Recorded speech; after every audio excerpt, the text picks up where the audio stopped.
Find other great podcasts like this one at podmoth.network.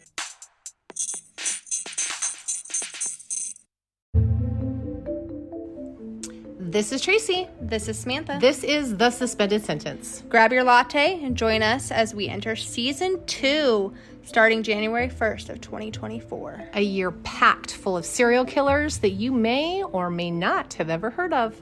Thanks for being there. Stay safe.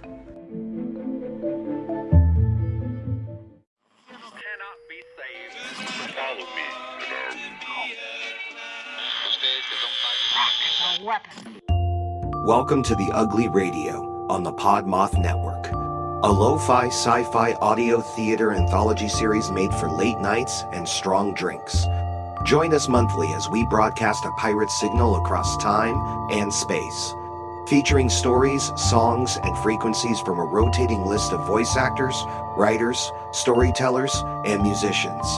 If you're looking for high-quality science fiction, skin-crawling horror, and other genre fiction, listen to The Ugly Radio on the Podmoth Network, now available wherever you get your podcasts. The Ugly Radio. See you in the void.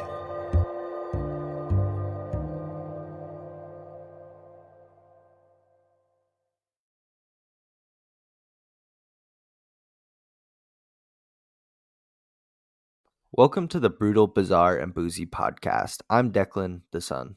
And I'm Jane, the mom. This is the podcast where we talk about brutal crimes, bizarre occurrences, and get you drunk with cocktails themed around one of our stories.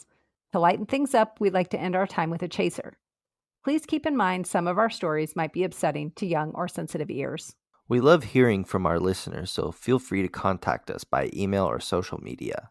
You can find our contact info in the show notes for this episode. If you'd like to support us through Patreon, you can find us there at Brutal, Bizarre, and Boozy Podcast, or use the link in our show notes. Welcome back, everybody. Thank you for joining us again for another episode of Brutal, Bizarre, and Boozy. Yeah, how are you doing, always good to Declan? hang out with you guys. I'm doing good. How are you today? Fabulous. That's good. Wonderful. Yes. What story do you have for us today? I am what's up, that yawning? Let's try that I'm again. going to be talking about the Antwerp Diamond Heist today. Okay. I How about love you? a good heist. You know I do. I am going to be telling you the second half of our story about Franklin Floyd.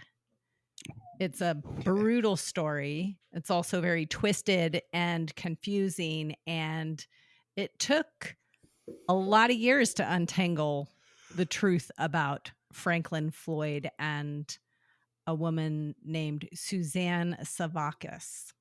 I believe that's how you pronounce the last name. I could have mispronounced it, but Didn't listen to our previous episode. Could you remind us all what brief synopsis of what happened in the previous story?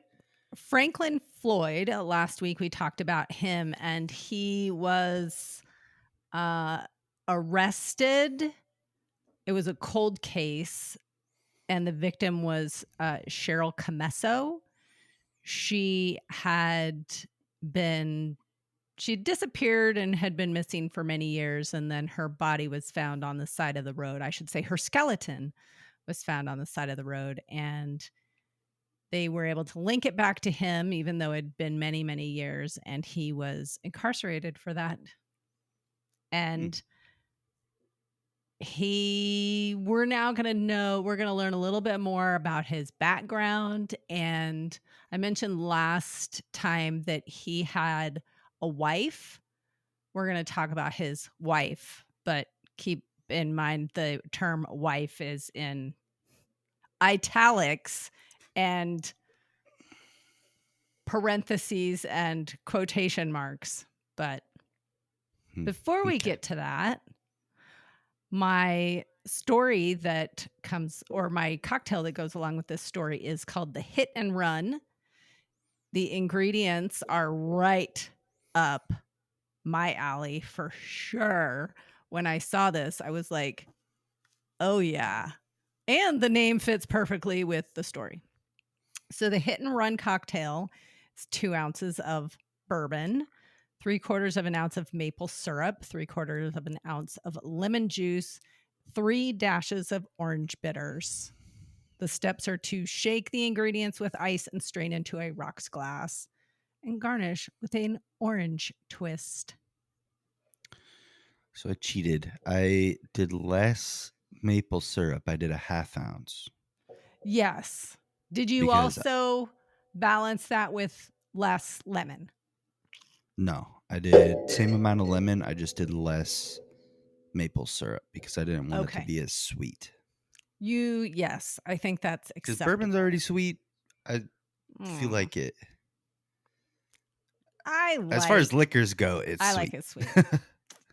Okay. True. Let's give it a try. Yep. That's It's my good. jam. I like it. I I really think get if you topped the it with some soda water, it wouldn't hurt either. No. If you wanted like a bigger drink. Well, yeah, you like soda water though. I think soda True. water is just it makes it dry to me, and I don't like dry Mm. drinks. It just makes it like I feel like mm. I can drink more of them if they're dry. Make me more thirsty. Maybe.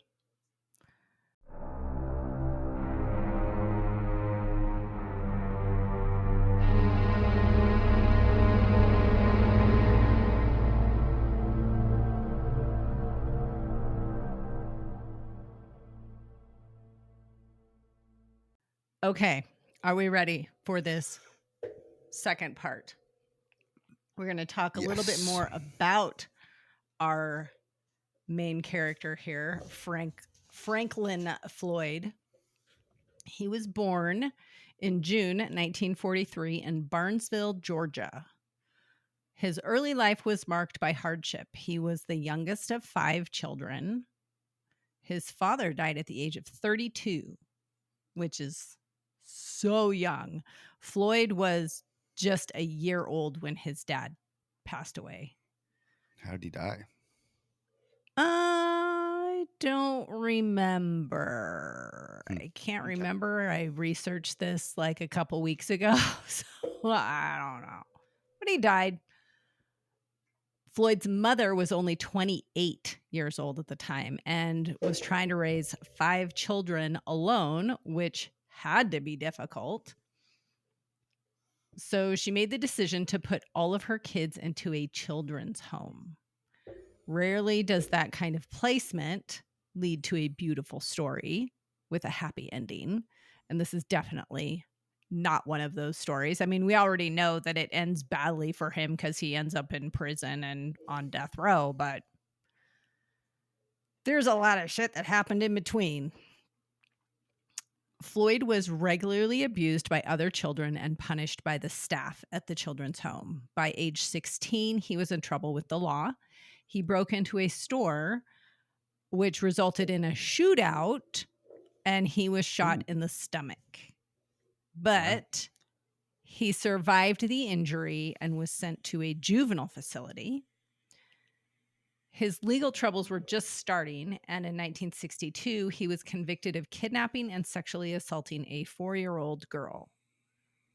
So, monster status attained at that age. Yeah. Those charges, he was sentenced to 10 to 20 years in prison, but later was transferred to a mental hospital for psychiatric testing. A year later, he escaped from jail during a medical appointment. While on the run, he robbed a bank, leading to a federal prison sentence. He was eventually released in 1972, but he continued with his bad behavior and was soon arrested on attempted sexual assault charges. So our friend Franklin Floyd is gross. Let's just put it that way. And he gets grosser. After that arrest in 72, he was released on bail for his new crime, but he didn't appear for his court date. So there was a warrant out for his arrest, but he was out running around finding new friends. A year after skipping bail, he was using an alias when he met Sandra Brandenburg. She was the single mother of 4 children, and she was having legal problems herself. Sandra had been sentenced to 30 days in jail for writing bad checks. Floyd convinced Sandra to marry him so that he could take care of her 4 kids while she was in jail. Basically, he said, hey, if you marry me, that makes me their stepdad, and I'll be their guardian while you do your 30 days, and I'll take care of them. And she was like, that sounds like a great arrangement. So she went and did her time. 30 days later, when she went home, it was empty. Her husband, new husband, and her 4 children were gone, missing, peace out. Wow. Yes. Her oldest child was Suzanne Sevakis, who was born on September 9th, 1969. Suzanne had 3 siblings, 2 younger sisters, and a baby brother. Local authorities would not file a missing persons report, basically because he was their stepfather. And in their eyes, he had the right to take them anywhere. That's even though suspicious. it was a marriage of convenience because she needed somebody to watch her kids. So they ended up with Floyd and then disappeared. The 2 middle children were soon located at a church-run social services group. But Suzanne, the oldest, and her baby brother Philip were nowhere to be found. For the next decade, Suzanne lived with Floyd, who renamed her Sharon Marshall and passed himself off as her father. So he changed her name to Sharon Marshall and told everybody he was her dad. Under this false identity, she attended school in various states, including Georgia, Arizona, and Kentucky, all while Floyd moved them frequently and obscured their past. For the sake of clarity, I'm going to call her by her birth name through this story, Suzanne, because she ended up having a lot of aliases and it confused the heck out of me. And it confused a lot of other people, which is why he probably did it. Her aliases included Sharon Marshall, Suzanne Davis, Tanya Tadlock, and Tanya Hughes.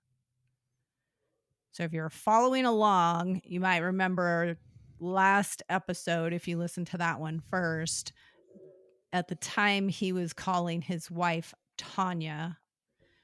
That is Suzanne. Very confusing, I know. Too many names. So his wife in the other story wasn't his wife; it was his step kid. Yes, it was his stepdaughter. Did you explain this in last week's episode? Nope. Did I miss that? Okay. Nope. Because I wanted it to be a surprise for this one. All right. Okay. Because at the time, nobody knew who she was. They just took her at face value. Hey, my name is Tanya, and this is my husband, whatever the hell his name was at the time. And everybody was just like, they were trying to claim this. She would have been. Is she 14? And he's like, "This is my wife." Okay. No, she was an adult at that point when she met Cheryl Camesso. I think she was like 18, 19 years old. Old enough that she was working in a strip club in Florida. Of course, it's Florida. Of course, in Florida. Everything great happens in Florida. That's why I'm excited to be going there in a month and a half. Yay, Florida. What are you doing in Florida?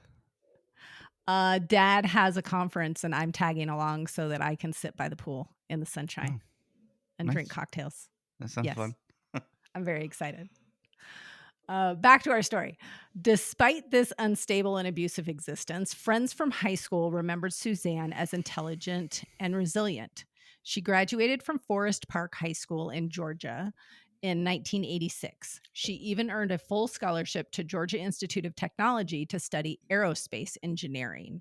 So she was smart and driven, and she wanted to do something with her life.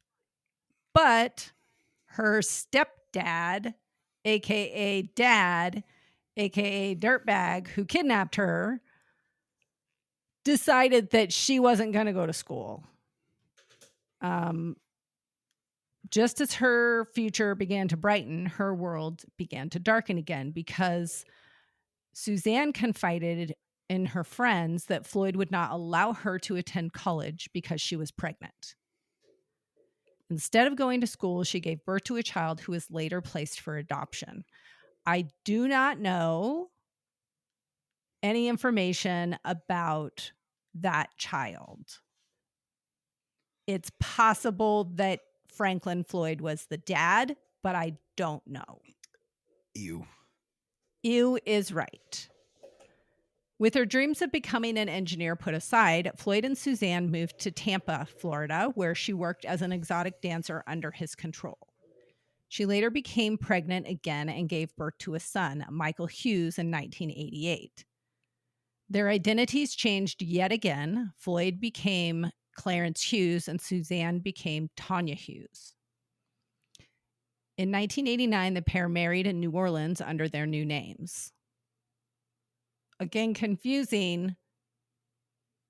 It's not a legal marriage, I don't believe. I don't know. Regardless, while they were living in Tampa, that is when Suzanne became friends with Cheryl Comesso, the other dancer, the one that went missing from last week's episode. Basically, the basic details are that in April 1989, Cheryl disappeared following a confrontation with Floyd. Shortly after that, Floyd and Suzanne fled Florida, and their trailer burned in an apparent arson. They relocated to Tulsa, Oklahoma, where Suzanne continued to work as a dancer and struggle under Floyd's domination. At this point, nobody knew anything about Cheryl Comesso except that she was missing. And they were on the run because their trailer burned down. And her mother never knew anything. The kids just went missing when she got out. Like Suzanne's mom? She didn't have any contact with them at all. Nope. Or? No, she got her two middle daughters back, but she had no clue where Suzanne and Philip were. They were just gone. Okay. Because he pieced out and he kept Suzanne. He did not keep Philip. Back to Oklahoma. She's working as a dancer again, and fellow dancers urged her to leave Floyd because she was not wanting to be with him anymore. She claimed that Floyd threatened to kill both her and her son if she tried to leave. By April 1990, Suzanne had made a decision. She planned to escape with her secret boyfriend and take her son with her. But the escape was never realized. One April day in 1990, 3 passersby found Suzanne lying on the side of a highway about 100 miles outside of Oklahoma City. Groceries were scattered around her. She had a large bruise at the base of her skull. Authorities initially believed she'd been struck from behind in a hit-and-run accident while walking from a convenience store to a nearby motel. She was rushed to the hospital in Oklahoma City, but she died from her injuries. At the time of her death, Floyd told hospital staff that he had fallen asleep in the motel after Suzanne left to pick up groceries. Floyd was never charged in her death, but he remained the prime suspect, with many investigators believing he was responsible for the assault that killed her. After Suzanne's death, young Michael was placed in foster care. DNA comparisons would later reveal that Floyd was not Michael's biological father. And I don't know why, but I just flashed on a 1990s Jerry Springer and yelling, "You are Floyd, not you're not the father." Father. I couldn't help it. I'm sorry.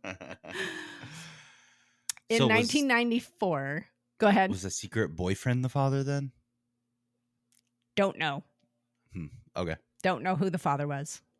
But it was not him, which makes me wonder if that's why she was allowed to keep Michael with her as her child.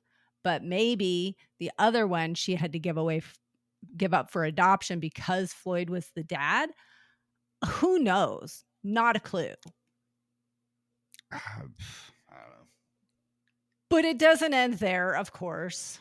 In 1994, the long saga entered a new chapter of horror. Floyd returned to Michael's elementary school, forced his way in with a gun, and kidnapped the 6-year-old child. What? The school principal. When was this? 1994. Damn.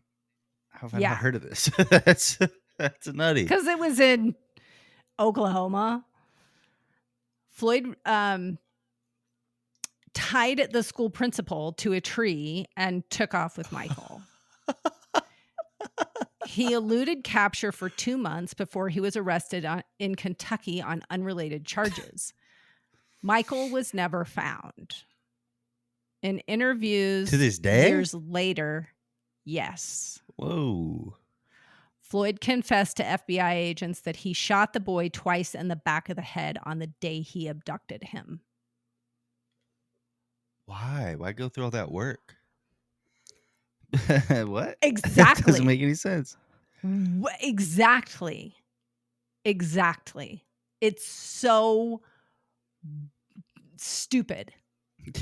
So dumb. And like I said, his remains have never been recovered. But we continue with the story because Cheryl Camesso was found a year after Michael was kidnapped. Her skeletal remains were discovered off of Interstate 275 in Florida. Again,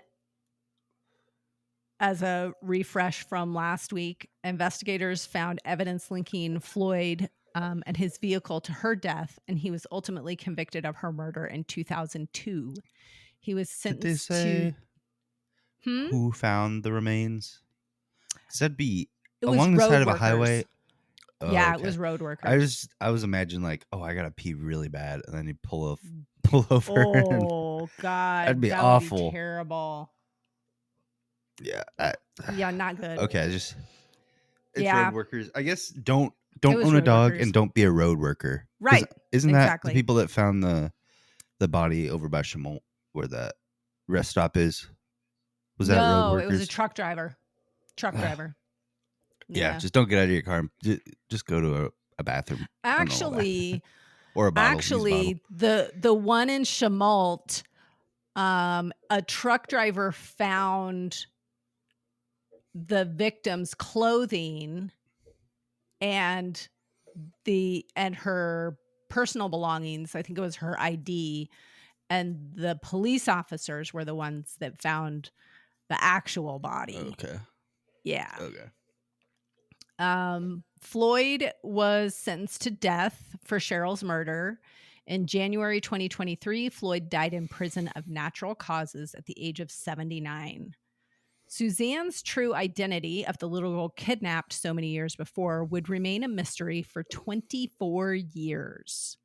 It wasn't until 2014, through DNA testing and a renewed investigation, that authorities finally confirmed her birth name and reconnected her with her biological family. From an abducted 5-year-old to a bright young woman whose future was stolen, her birth name is now known again. Today, the story of Suzanne continues to resonate as one of the most disturbing and heartbreaking cases of identity theft, abuse, and violence in modern American true crime. There is a documentary about this story, which I've watched and was very confused because of all of the names and the aliases and everything. But the doc is on Netflix. It's called The Girl in the Picture. I did in my research see that her baby brother Philip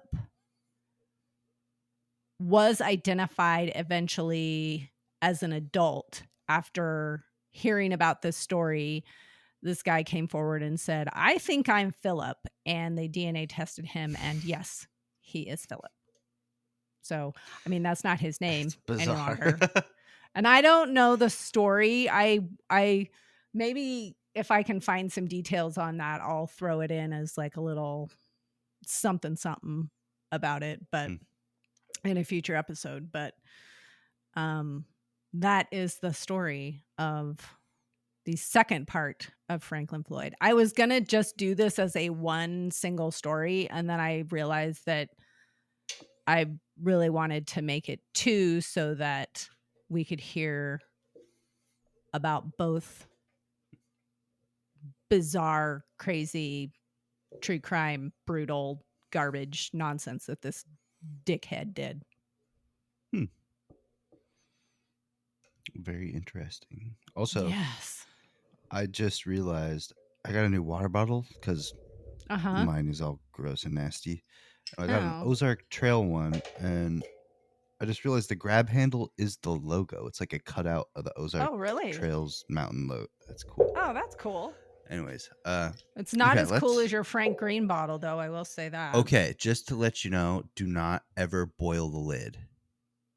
It'll Oh, ruin really? the Did bottle. it melt?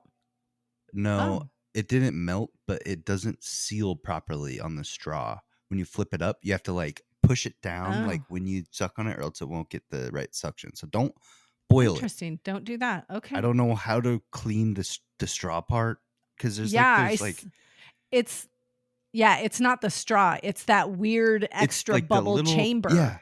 Yeah. And I can't. It had a bunch of mildew, and so I was like, I can't clean it, and I don't want to take it apart because Yeah. it could break. So I'm just gonna Yeah. boil it, and then That was a smart fucked up thought. the seal. Fucked up the seal, so I had to buy a new Yeah, water that's a bottle. bummer. Oh, you know what you can do? I did this because I dropped my bottle. You can buy a new Mhm. lid. I saw that, but the lids were like $20, Yeah, they're not and cheap. so I just bought a new water bottle for 15. That's This one true. has a rubber foot on the bottom, so it like Oh, nice. it stands. Show me the you can't, handle. like, slide it around. It's kind of hard to see in this lighting, Oh. but it's got like Okay. indentations that look Oh, like I the, see. Okay. Yeah, the yeah. Ozark The Trail mountains. logo that's on there. Yeah. Cool. I like it. $15 from Walmart. Nice. Okay, let's get into this diamond heist. Yes.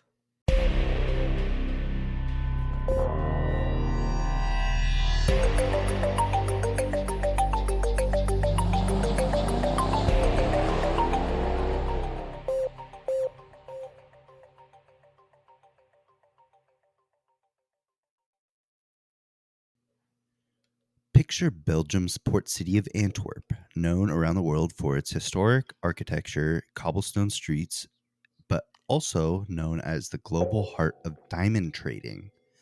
An estimated 80 to 85% of the world's diamonds pass through here. Wow. Right in that district sits the Antwerp Diamond Centre, a nondescript building from the outside, but beneath it, a vault protected by multiple layers of elite security. Massive steel doors, infrared heat and motion detectors, a Doppler radar, a magnetic door alarm, seismic sensors, a lock with 100 million possible combinations, and 24/7 private security guards monitoring cameras day and night. Also, imagine being the dude that knows the combo to this giant diamond vault. Like, you must feel like hot shit. Like, Yes, but he might think that everybody's gunning for him. oh, I How would too, many yeah. how many movies have we seen? What's that where shitty movie we watched with the shitty heist movie that came out this year with Mark Wahlberg? And they like kidnapped the dude who, it was like terrible. was the bank. Yeah, that Yeah. I'd be. But I mean, you always see that in movies where the bank manager gets kidnapped It's kidnapped. Yeah. or something bad happens to his family so that he'll go unlock the bank Yeah. vault. Yeah. That's got to be on this guy's mind or girl, this person's mind. So basically, this building was Fort Knox for diamonds. And Yeah. on the weekend of February 15th, 2003, it was breached. Mm. The mastermind, I'm going to fuck this name up because it's way too many It's a lot of. AEIOUs. Okay. Mastermind, Those are Leonardo Notarbartolo. Okay. Notarbartolo. That's what I'm Let's- going with. Leonardo. Yeah, Leo. There you go. Leo was an Italian criminal with a knack for manipulation, social engineering, and long cons, known to some as the artist. Mm. Leo wasn't a brute, he was a planner. He didn't just want to rob the vault, he wanted to get inside it legally first, so he did. Planned about 2 years of preparations, but in the early 2000s, Leo He is a rented a small planner. office inside the Diamond Center building itself. This gave him a legitimate reason to be in the building, gave him access badge to come and go, and crucially, it let him observe the center's routines, security rotations, and the layout of the vault. Which you'd think they wouldn't let people rent building. Same with your office. You shouldn't be allowed to Yeah. rent a fucking room above Office a bank. inside of a bank. What I the know. fuck? It's right above it. I know. Oh man.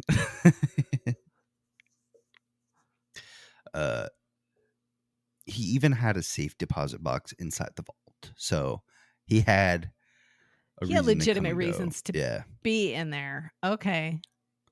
According to multiple sources, he spent 2 to 3 years meticulously planning every detail of the burglary.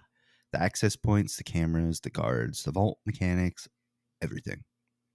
My He assembled a team goodness. from the Italian crime network as the School of Turin, a loose affiliation of specialists in lockpicking, electronics, security systems, and surveillance. Nice. This sounds like the Italian Job, kind of. Yeah. But I I'm love waiting, it. I'm waiting for the Mini I Coopers to love come it. in and someone to Yes. get backstabbed. And How big is his team? so Leo's gonna get team into wasn't that? just a random stack of burglars. It was a crew with roles. So Yeah. Leo was the mastermind, the planner.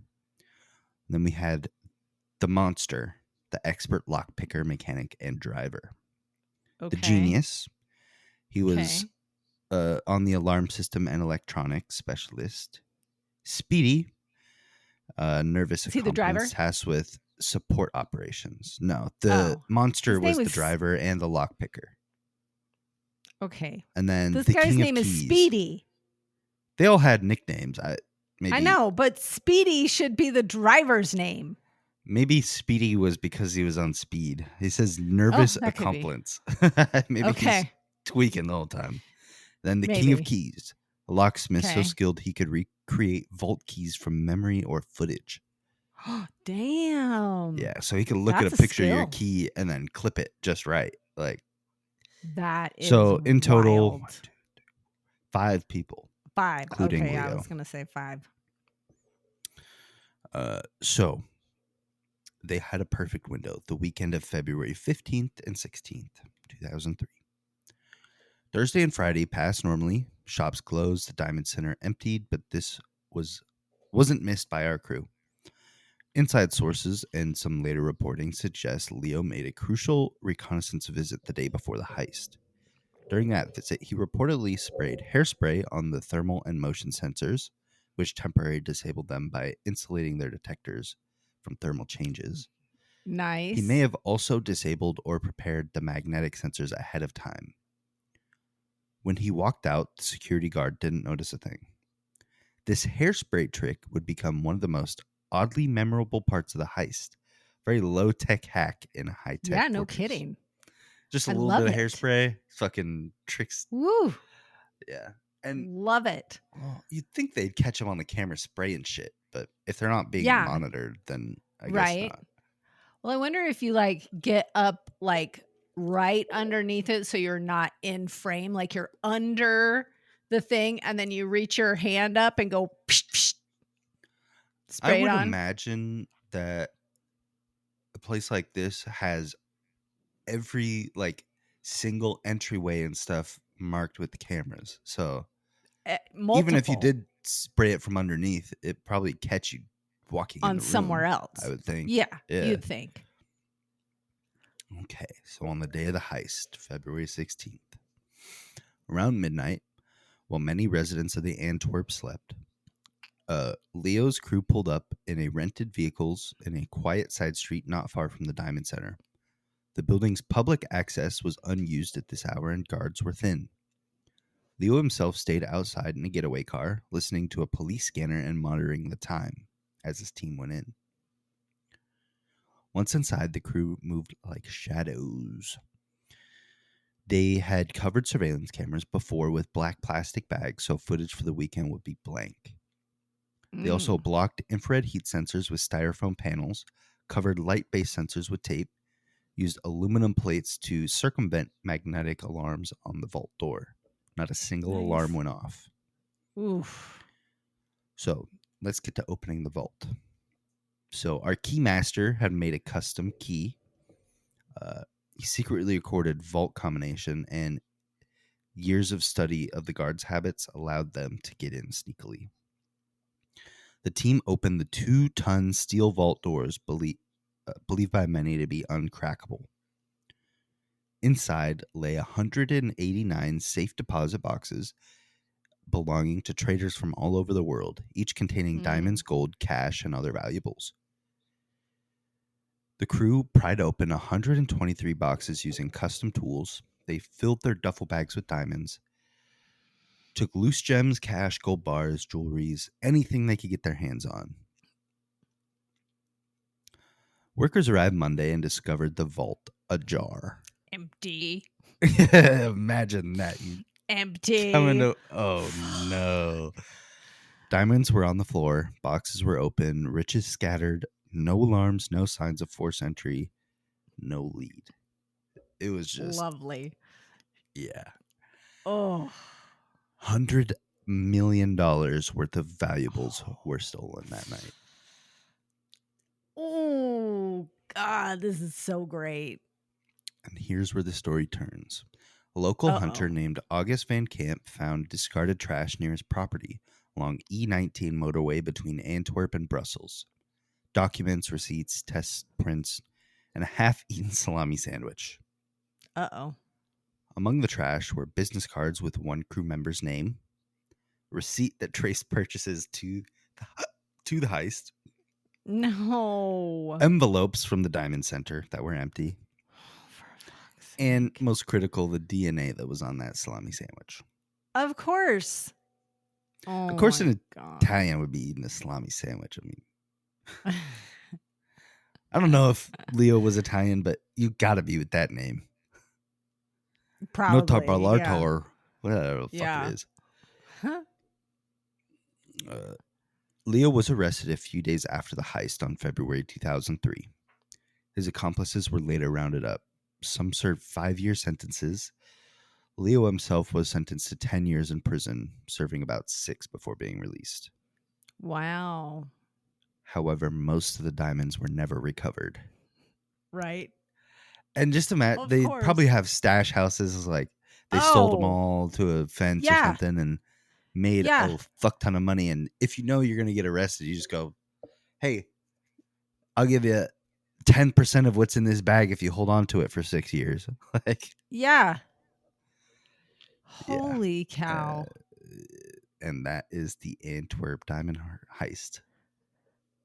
I want there to be a movie about this. Is there a movie about this? Like, I'm sure there's a doc out there, but is there like a dramatization, like an Italian Job movie of it? So according to Google, the primary film about the Antwerp Diamond Heist is the 2025 Netflix documentary Stolen Heist of the Century. No, I want there to be. I want a movie. I don't like documentaries that much. So I mean, a doc is good. I'm sure. I want to watch that, but I want to see like an actual, like a movie. Yeah, I want to see an Italian Job of it. Yes. Yeah. Because I want to see them throw the salami sandwich out the window and then be like, "You dumb puck! What were you thinking?" Well.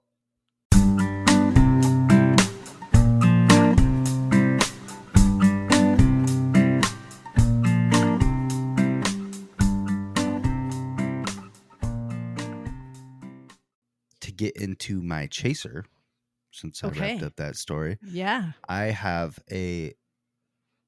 I don't know if heist is the right word, but it's similar. It's the new movie, The Rip, on Netflix. I think that's what it's called. With Matt Damon and Ben Affleck.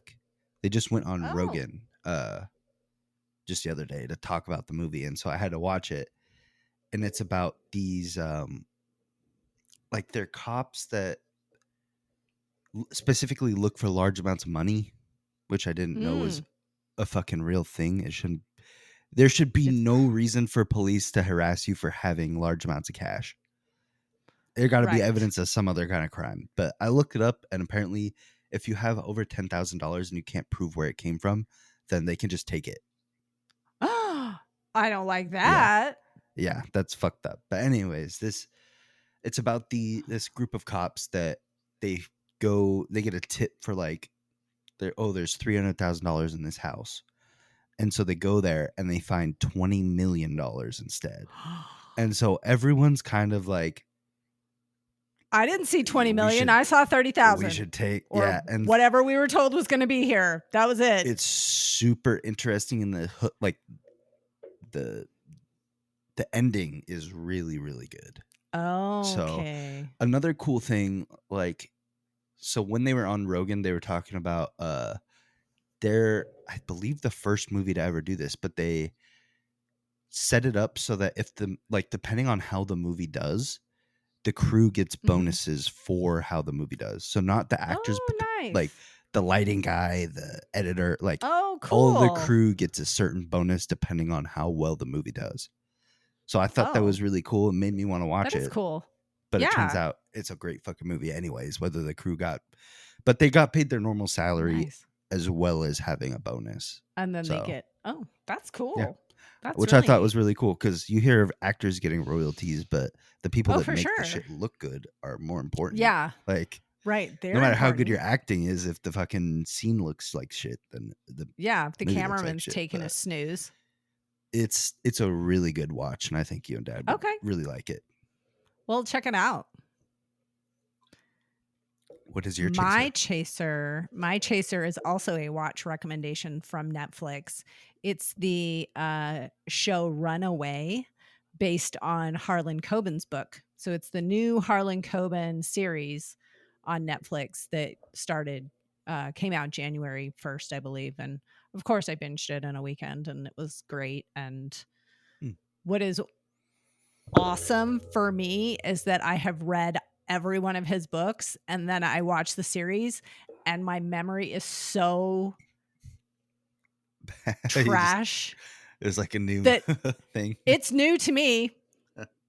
I mean, I should know how it's going to end, but I don't, because I can't remember the book. So it's a great story. A benefit, at least. Yeah. It's a great story. It was a great book. It's both.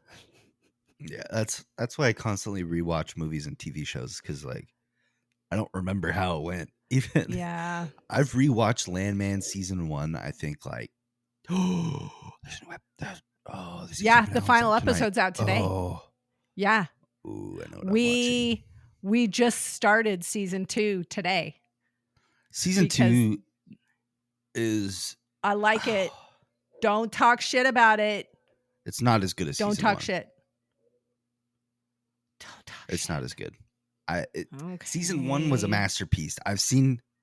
It was. So what I did with the first season is, since it comes out every week, I'd watch episode 1, and then when episode 2 came out, I'd watch episode 1 and 2, and then episode 3, 1, 2, 3. So I've seen it. Okay, so I've seen that shit 10 times. 10 times. Yeah.